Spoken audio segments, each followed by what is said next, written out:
Hello, dear students. Welcome back to GRM Toppers classes. Dear friends, hope everybody is fine and come back to enjoy this session dealing with part 1 of paper 2 of G Advanced 2020 paper 2. Dear friends, we have finished our discussion of paper 1 G Advanced 2020. Now we are going to discuss part 1 of paper 2 of G Advanced 2020, dear friends. Hope you will also enjoy this session and you will get many things and feel so happy with this session today. Dear friends, let us go to section 1 of paper 2. Here, the section 1 is also given by 6 questions which are of single digit integer type ranging from 0 to 9, both inclusive. Means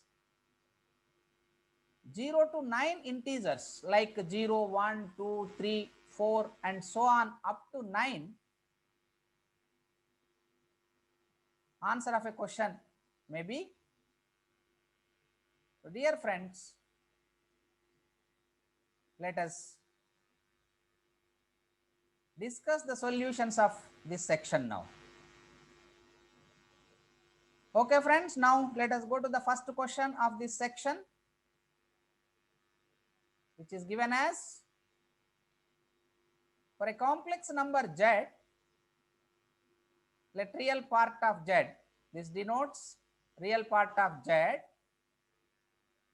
let S be the set of all complex numbers z satisfying z power 4 minus mod z power 4 equal to 4iz square, where I is root over minus 1 called iota generally, which is root over minus 1. Then the minimum possible value of mod of z1 minus z2 whole square, where z1 z2 belongs to S, with real part of z1 greater than 0 and real part of z2 less than 0. Dear friends, this is also one important point to consider in this solution. Okay friends, let us come to the solution now. Given that z power 4 minus mod z power 4 is 4iz square, but here mod z can be taken as, mod z square can be taken as z into z bar, so that mod z power 4 is z bar whole square, because z into z bar is mod z square, which is 4iz square. Now dear friends, you can cancel the z square throughout the equation, because z bar square can be taken as z square into z bar square. This is z square into z bar square. So z power 4 has z square, here z square and here z square will be cancelled, because z is a non-zero complex number, because real part of z1 is greater than 0, real part of z2 is less than 0. That's why z is a non-zero complex number.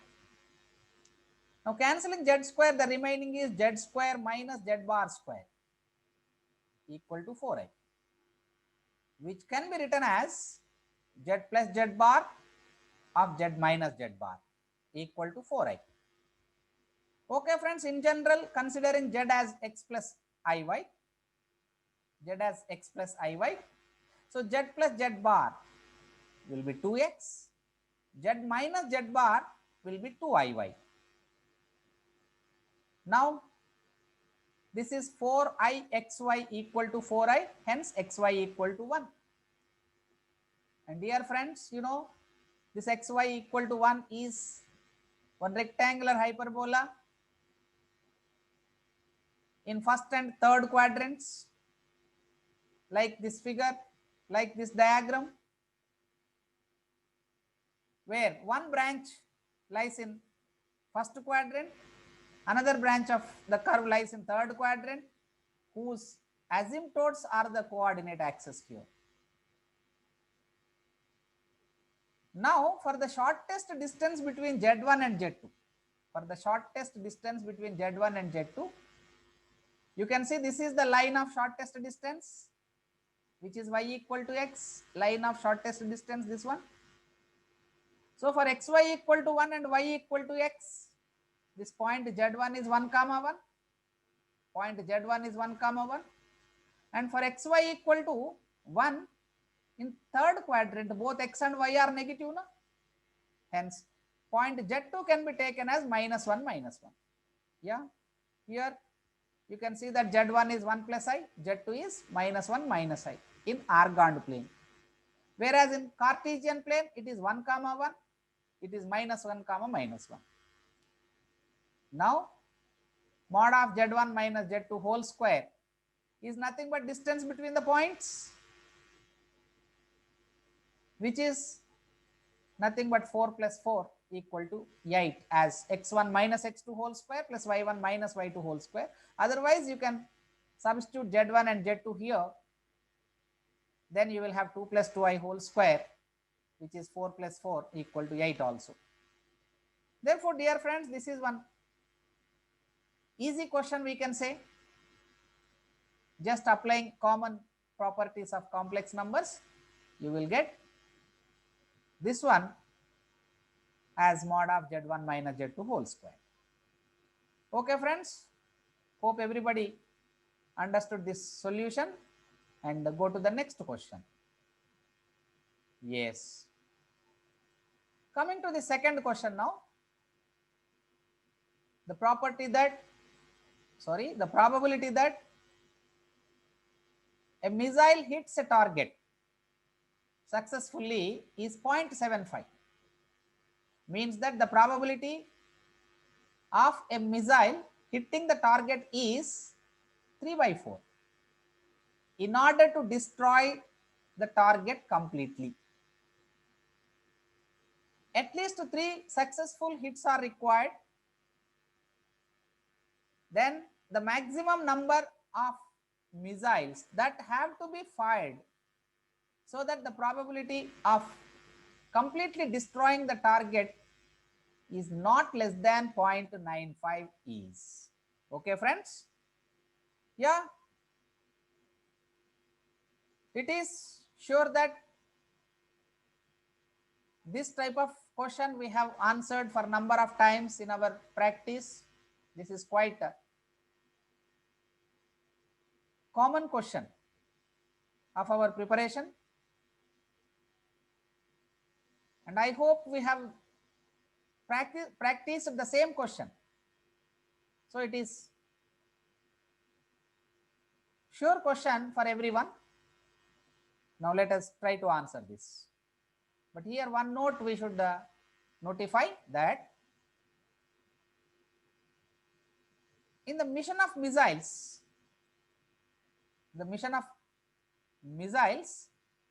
all the n missiles will be stored at a time and will be fired at a time. It is not by storing one by one and firing one by one. That concept has to be considered here. So when n missiles have stored, out of n missiles, at least 3 missiles must hit the target to destroy it completely. That is the concept. But here given that the probability of success of one missile is 3/4, so that the probability of failure is 1/4. But according to the statement, probability of the event here is 1 minus of probability of failure. Probability of the event will be 1 minus because it is complement of failure. But what is the failure here?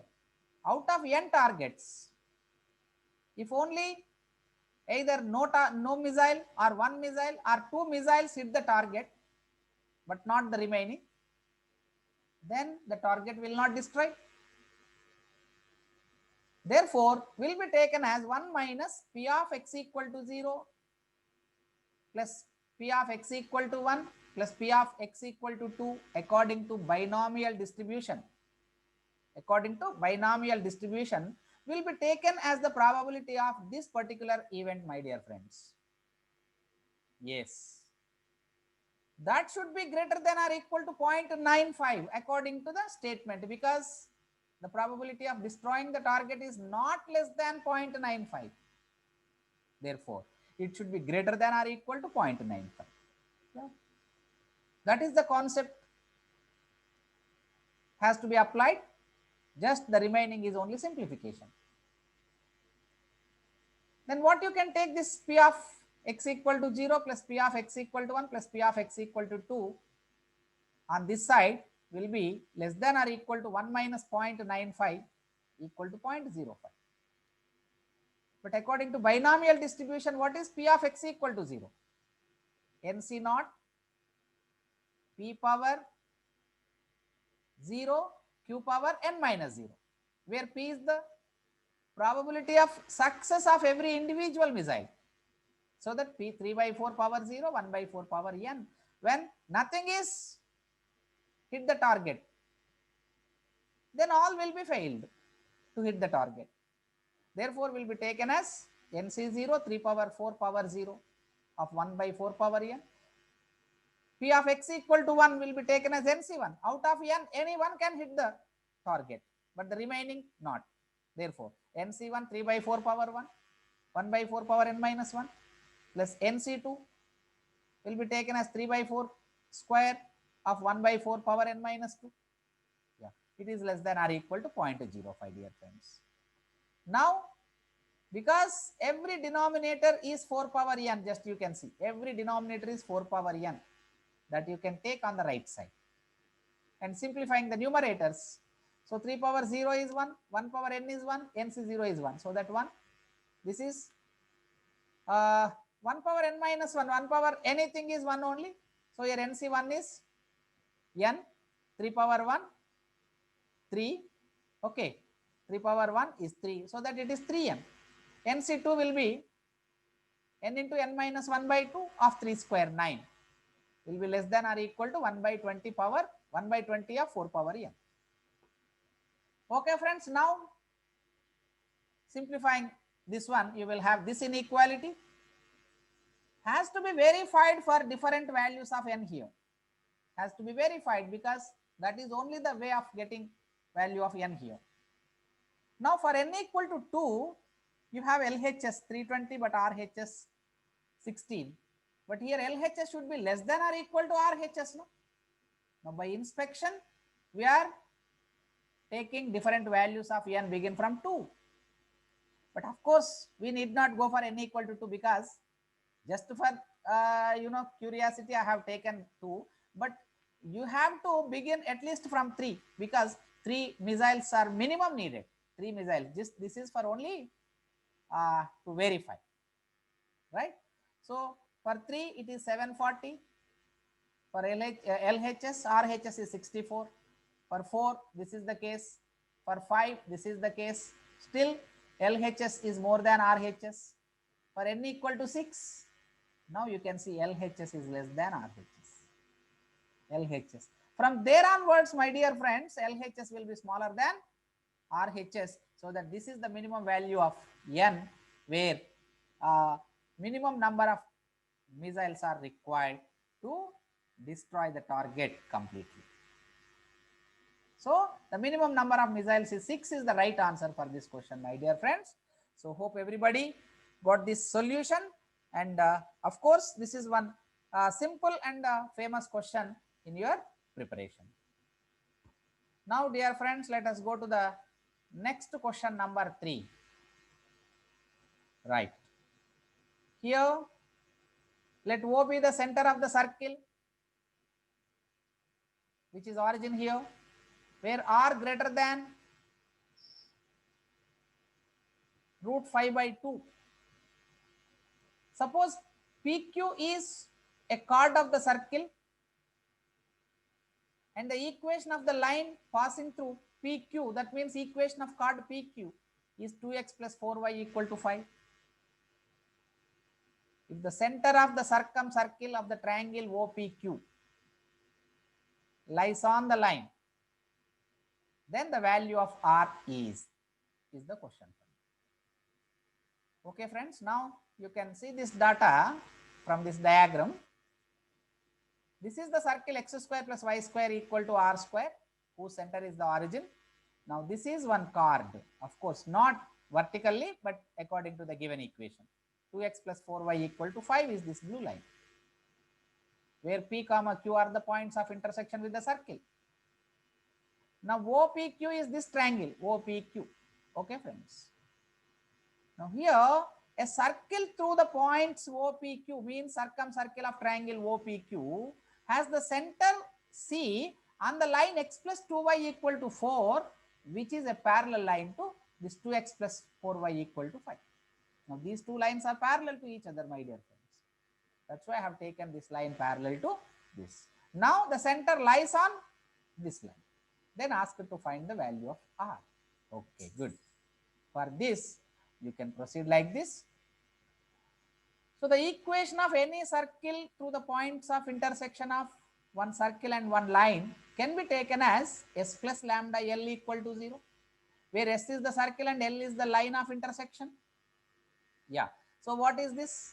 X square plus y square minus R square S plus lambda L is this line PQ equal to 0. And passing through the origin, because that circle is now passing through the origin, you can substitute the origin and see the condition of lambda here. So then lambda equal to minus R square by 5. And what is the center of the circle, my dear friends? Minus G comma minus F in general. So that here minus lambda comma minus 2 lambda lies on the line x plus 2y equal to 4 is one more condition. Now substituting this point on this line, value of lambda is minus 4 by 5. Here lambda is minus R by 5. Now minus R by 5 equal to minus 4 by 5. So that R equal to 2 is the right answer. It's also one easy question for you, my dear friends. I hope you are so lucky to have this type of questions in your advanced exam. Okay. So dear friends, this is also one sure question for you. So I don't think that you leave this question. Okay, friends. Now let us go for the next question, number 4 of this part 1 and section 1. So the trace of a square matrix is defined to be the sum of its diagonal elements, of course. That is the definition of trace. If capital A is a 2 by 2 matrix such that the trace of A is 3 and the trace of A cube is minus 18, then the value of the determinant of A is, of course, this is also one simple question we can strictly say. Yes, friends. Now let us consider a 2 by 2 matrix in general is A, B, C, D, where trace of the matrix A plus D is 3, my dear friends. And A square is this matrix. Commonly everybody can memorize this. For a 2 by 2 matrix, A square can be taken as it is A square plus BC, AB plus BD, AC plus CD, and BC plus D square. As a formula, you can memorize this A square, my dear friends. Right. Then what is A cube? A cube is A into A square, A into A square. So now just for the trace of A cube, you can multiply first row, first column, and second row, second column. That we are doing here. Now trace of A cube equal to minus 18 implies multiplying first row by first column, second row by second column. So A of A square plus BC, B of AC plus CD, right? Plus C of AB plus BD and D of BC plus D square equal to this. And so logically simplifying this expression. So now I am just taking as A of A square plus BC as it is, but we are taking BC common from here and there, BC common, BC of A plus D. I am taking C common from here, BC of A plus D, and here also taking B common, BC of A plus D 2 times. First and second term, last terms are as it is. Now from first and last again, okay, this is A square plus BC. Of course, this is 6 BC because A plus D is 3 BC plus 3 BC, right? So can be taken like this: AQ plus BC of A plus D plus 6 BC plus DQ, right? Now it is AQ plus 9 BC plus DQ equal to minus 18. But what is AQ plus DQ? Which is A plus D whole cube minus 3AD of A plus D plus 9 BC. Now here we know A plus D, just substituting, we will get BC minus AD as, of course, AD minus BC, BC minus AD. So here AD minus BC as 5, which is the determinant of matrix A, my dear friends. Just trickily simplifying this expression, you will get the value of AD minus BC, which is equal to the determinant of the matrix is 5. Alternatively, also you can answer this question and see what is that in alternate method. So this is the matrix A where A plus D equal to 3, and you know this determinant of A minus lambda I equal to 0 is called characteristic equation of every matrix, characteristic equation, or sometimes it is also called Huygens equation, my dear friends. Okay. Now according to this determinant equal to 0 can be taken like this just by expansion. Now it is AD minus of A plus D lambda plus lambda square minus BC as it is.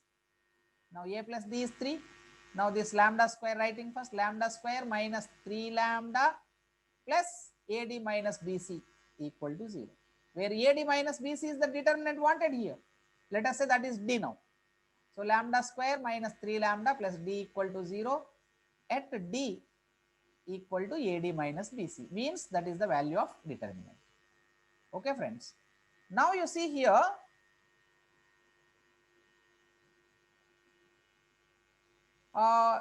because this is the characteristic equation will satisfy A. Why, sir? Replacing lambda by A here, A into I, A minus A. So A minus A is 0, no? Now determinant of null matrix is 0. So because this equation is satisfying A, you can say that this equation also will satisfy A, which is A square minus 3A plus DI. Because when you are writing one function in terms of matrices, one polynomial equation in terms of matrices, constant will be replaced by I. Therefore, di will be taken here. Now it is a cube minus 3a square plus multiplying by a cube minus 3a square plus ad equal to 0. Now you can replace a square from this equation, a square equal to 3a minus di, and simplifying. So it is a cube equal to, taking all on the right side, so 9 minus dA of this one. But you know, trace of a cube is given, hence you can apply the trace on both sides. But trace of ka equal to k into trace of a, because that k will multiply every element, right? Therefore, trace of 9 minus d a can be taken as 9 minus d of trace of a. And this 3d, where d is the real number, determinant is one real number, right? Therefore, trace of 3di is 3d of trace of I. Trace of I for second order matrix is 2. Okay. Now simplify, that means substituting all that, trace of aq, trace of a, and trace of I. So you will get, this is the equation in terms of d. So from there you will get d equal to 5 now. D equal to 5 here. Therefore, the determinant of the matrix can be taken in this way also, right? As you wish, but you can choose the right method as you feel comfortable. So the determinant of the matrix here, it is 5 now. Hope everybody got this question even. Of course, this is also one simple question we can say. So there is some calculation ability, but I hope you can do. Now, dear friends, let us come to question number 5. What is that? Question number 5 is, let the function f minus 1 to 1 to r. G is from minus 1 to 1 to minus 1 to 1 only. Minus 1 to 1 to minus 1. Same domain and codomain are same here. Be defined by f of x is this one. Please take care of this function.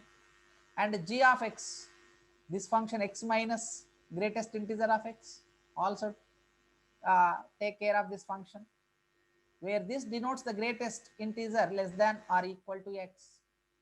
Let f compound g of minus 1 to 1 to r be the composite function defined by f compound g of x equal to f of g of x, my dear friends.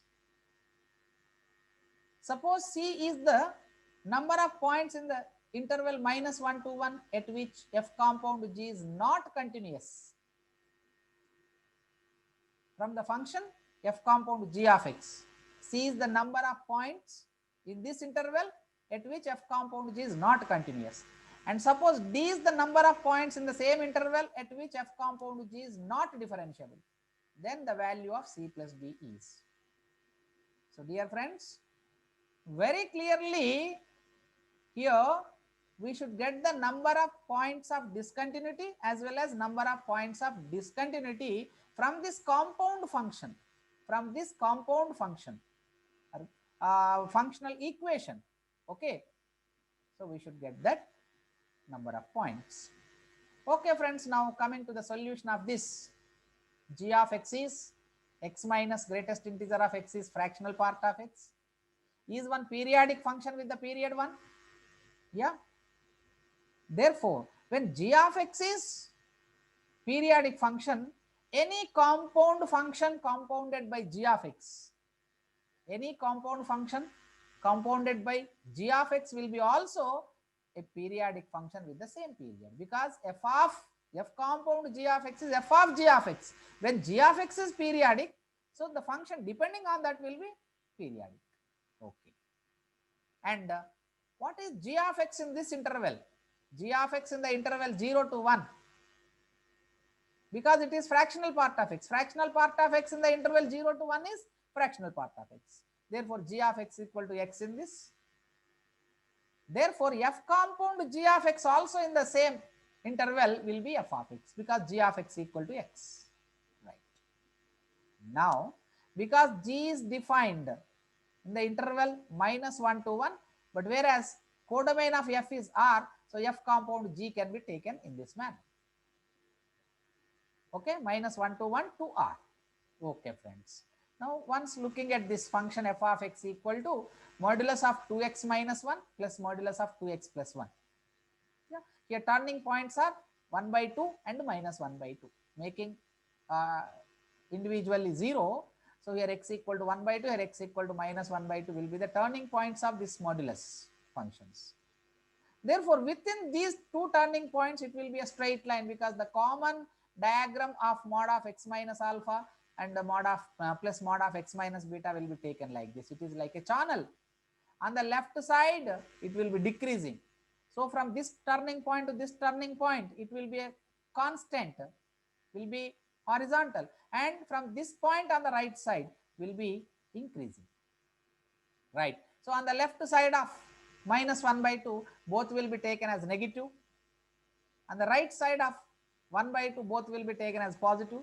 So it is very simple to take the graph of mod of 2x plus alpha plus mod of 2x minus alpha. This is the function, right?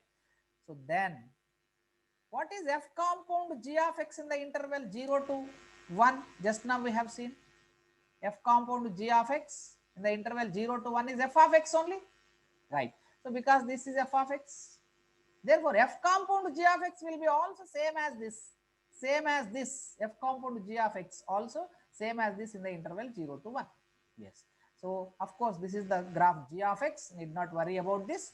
But coming here just you see in the interval 0 to 1, right? Of course I am not considering the point 1 here, because in the open interval only you are asked to find the number of points of here in the open interval. That's why need not worry about the end points.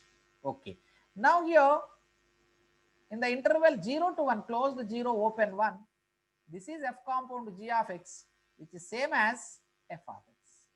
But you know it is periodic function, means whatever you will have in the interval 0 to 1 will be in the interval minus 1 to 0, will be in the interval minus 1 to 0. Therefore the same will be taken as the function in minus 1 to 0. Therefore totally this is the graph of the function f compound g of x, my dear friends. That's enough to get the points of discontinuity as well as points of non-differentiability. What is points of discontinuity? It is the point of break of the graph, cut in the graph. Therefore here you have only one cut in the graph from minus 1 to plus 1. You have only one break in the graph at 0. Therefore, so f compound g of x is discontinuous at x equal to 0, my dear friends. Whereas non-differentiability is the point where tangents will vary on either sides of the point. Tangents will vary. Otherwise, slope of tangent will differ on either sides of the point. Now, dear friend, just you see here the tangent is horizontal, slope of tangent is 0. Here the slope of tangent is 4, right? Again, this is the point where it is discontinuous will be clearly non-differentiable. Need not worry about the non-differentiability so differentiability when it is clearly discontinuous. Therefore this will be also a point of non-differentiability. Now here on either sides of minus 1 by 2, tangent will be varying, slope of tangent will be changing, and here at 1 by 2 also. And very commonly you can observe that at sharp edges tangents will vary. At sharp edges tangents will vary. Commonly this is very common observation of the graph. Of course both are straight lines on left and right sides of minus 1 by 2, left and right sides of plus 1 by 2. So both are straight lines and they are deviating from the slope. Therefore, so 3 points of non-differentiability are there. So 1 minus 1 by 2, 1 0, 1 1 by 2. So therefore number of non-differentiable points is 3 and the discontinuous points is 1. Therefore C equal to 1, D equal to 3, hence C plus D equal to 4 is the right answer for this question, my dear friends. Of course we can say this is one good question. This is one good question. Of course you can go for calculation in different ways, but this is the best way I feel. Hence this is one good question for you, my dear friends.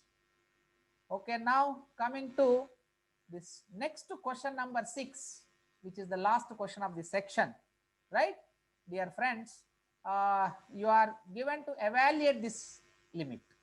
The value of the limit x tends to pi by 2, and this is the function you can just see 4 root 2 of sine 3x plus sine x and 2 sine 2x sine 3x by 2 plus cos 5x by 2 minus of root 2 plus root 2 cos 2x plus cos 3x by 2. Okay, just looking at this limit, let us try with this cos 3x by 2 taking in this bracket manner. Let us try with taking cos 3x by 2 in this bracket. So that I have taken in the beginning as a numerator as it is, but taking this cos 3x by 2 in the first bracket. Now you can transform every sum of trigonometric terms. Okay, friends. Now what you can take here, sine plus sine is 2 sine cos for the first one, sum of the angles by 2. Second one, difference of the angles by 2. Therefore, 2 sine of 3x plus x 4x by 2, cos of 3x minus x by 2. Right. Now here, let me take this as it is, but this, what you can say, cos minus cos can be taken as minus 2 sine sine, minus 2 sine sine. So that 2 sine x is common in these two terms. 2 sine x is common in these two terms. Right. Again, taking this 2 sine x common, 2 sine 2x common, you will have sine 3x by 2 minus sine x by 2. Sine 3x by 2 minus sine x by 2. Again, you can go for transformation of this sum into product. Right. So sine minus sine is 2 cos sine. 2 cos sine, cos of 3x by 2 plus x by 2 by 2 is this one, and sine of this minus this by 2, my dear friends.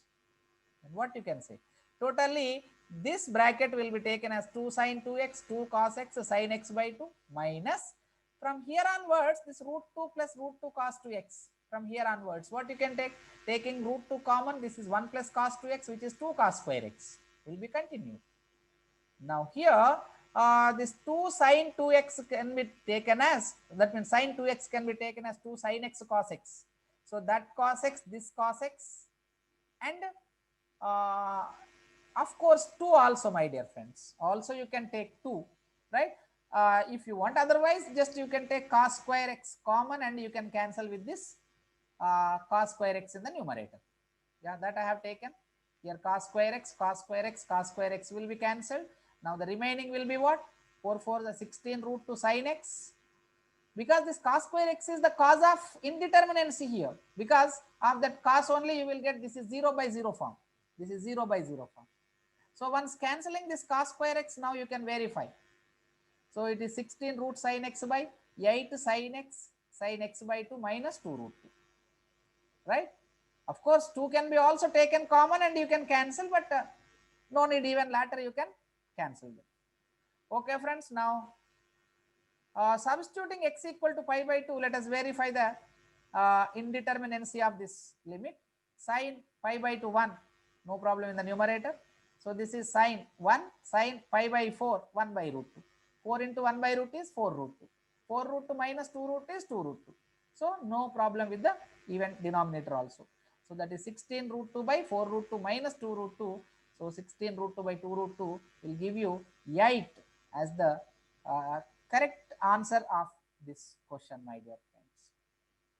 Yes, friends, this is about section 1 of paper 2 of G Advanced 2020. Dear friends, anyway, this section 1 is so comfortable and there is no problem. Almost 95% questions are very, very common questions of our practice. So dear friends, I hope everybody is happy with this session, and I request everyone to share this video as much as possible. Even your friends will enjoy this discussion and will be benefited in their preparation. Okay, so dear friends, please don't neglect to share with your friends and help your friends, and also sharing good things will be good for everyone.